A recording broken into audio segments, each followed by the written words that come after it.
I mean, obviously, it's a huge honour. I can't tell you when I was longlisted, through the selections, I was like, well, this is wonderful, but I will never win. I really didn't believe that I would ever win. I think for any author, being recognised by such a prestigious prize is amazing. In another country, even more so, because it's almost like they're adopting you, it's a different sort of esteem, I think.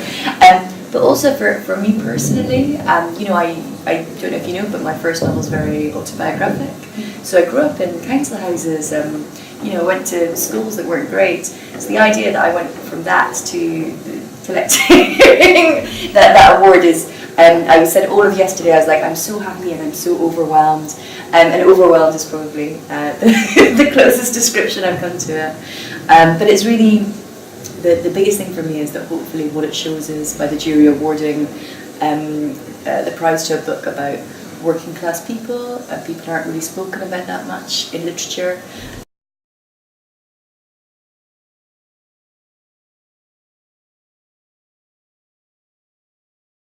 Oh no, of course, like the ethos of the Femina is really important to me as well.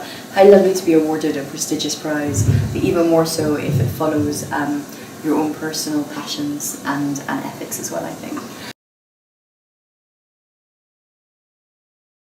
I don't know if you read Marilyn Robinson's Lila, and I read that after I wrote this. I mean, it came out well after, but for me that was like the perfect example of that tender, gentle love story.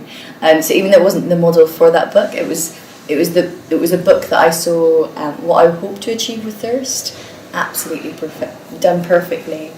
My own influences, Janice Galloway the Scottish writer, has been a huge influence. Toni Morrison, Anne Tyler, Truman Capote. Books, I guess the books that I was always drawn to when I was growing up were books with a real tenderness at their heart. Not I hope, never sentimentality. I grew up just using libraries. We didn't buy books in our house because they're expensive. So I literally just picked indiscriminately. Jeanette Winterson, another of my like real idols, said that she just read her way right the way through from A to Z, and I just went along going. So I ended up reading, very commercial books sometimes, and then very literary books other times.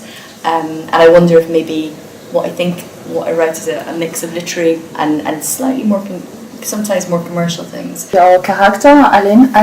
Yes. How do you say that? Alena is how I say it. I'm sure the Russians would correct me. Yeah, no, I mean, I think for people from a background where the thing about being poor is that you lack opportunities, so your horizons are so narrow, and books allow you to open your horizons and imagine what might be and help raise your aspirations. It's impossible to try and achieve things if you don't believe that they're ever within your reach, but I think books give you a window into what might be possible, and so I'm always trying to. Well, actually, it's not intentional. I don't think I'll put a little bit about reading in here, but I think because it's been such a fundamental part of my life, it's inevitable. It sneaks its way into stories. So I was living in Hackney in East London, and Hackney's a really interesting place in that it's always been very working class, a big immigrant community, so Orthodox Jews, Turkish and Kurdish, Afro-Caribbean, Eastern European, a big gay community that moved there, and artists and musicians, and so what you have is this like really thriving place. But all of those people are existing really in harmony. It's quite extraordinary that many different communities, very strong communities, can exist. And so I was living there, and I loved that place, And every time I went down to the street, I was like, "There's so many stories." and so I was like, "Well, I have to write about this at some point." And I knew I wanted to write a love story. Love stories, I feel, have become unfashionable in literary fiction in some ways. So what I wanted to do was write a love story that felt honest. So it had all the hard parts as well, and the parts where you're never quite sure what is need and what is love, and where the dynamics are in terms of power, that constant shifting power dynamic.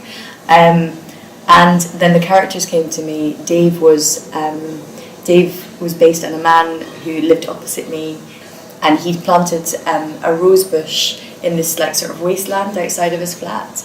And he'd come out every day and water it, and then throw bread for the birds. But he was like, he had a skinhead. He was like really built, and I was like, he really looked like he'd thump you if you looked at him the wrong way. And then he's doing this very sweet, gentle thing. And so I started thinking. First of all, I thought, I hope he's not lonely. And then I thought, wouldn't it be nice if he met someone? And Elena, I wish I had as good an origin story for her, but actually. I don't know where she came from. She is sort of fully formed.